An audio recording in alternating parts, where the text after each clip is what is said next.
Vous avez lancé un business et depuis un moment, il stagne. Vous avez l'impression que les choses n'évoluent plus. Vous avez l'impression que vous êtes calé à peut-être 5 clients par semaine ou par mois, ainsi de suite. Mais la première question que moi je vais vous poser, comment vous avez fait au départ pour avoir ces 5 premiers clients-là? Peut-être c'est ce qu'il faudrait faire. Parce qu'une des choses qui tue aussi nos activités, nos business, nos entreprises, c'est qu'à un moment, on devient confortable. À un moment, on s'adosse. À un moment, on a l'impression que tout est déjà acquis et on ne fait plus d'efforts. C'est pour ça que je dis que parfois, il faut s'asseoir et se demander comment j'ai fait au départ pour capter ces 5 premiers clients-là. Ça, c'est le premier point. Le deuxième point, c'est que, fonction de votre activité, parfois, allez sur le terrain. Vous savez, les réseaux sociaux nous ont rendus un peu paresseux. Du coup, on ne cherche plus l'ancienne méthode. Vous savez, les anciennes mamies font parfois de bonnes choses.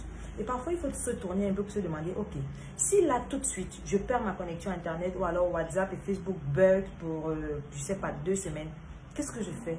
Est-ce que j'arrête de manger? Est-ce que... Imaginez, vous êtes par exemple community manager.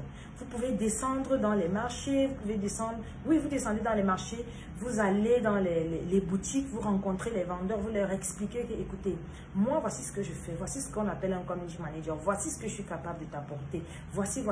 Teste-moi pour 1 semaine et après, on voit le résultat.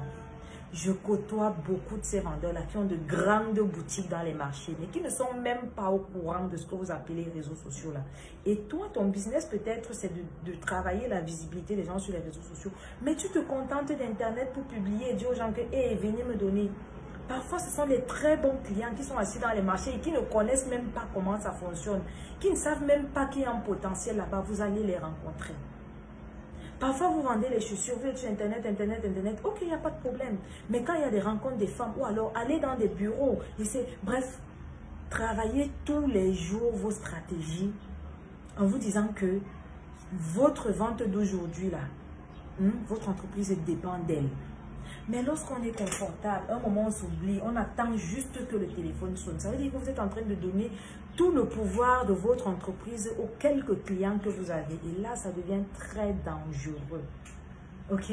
C'est tous les jours qu'on doit bouger lorsqu'on a un business. C'est tous les jours qu'on doit essayer de nouvelles choses lorsqu'on a un business. Ok?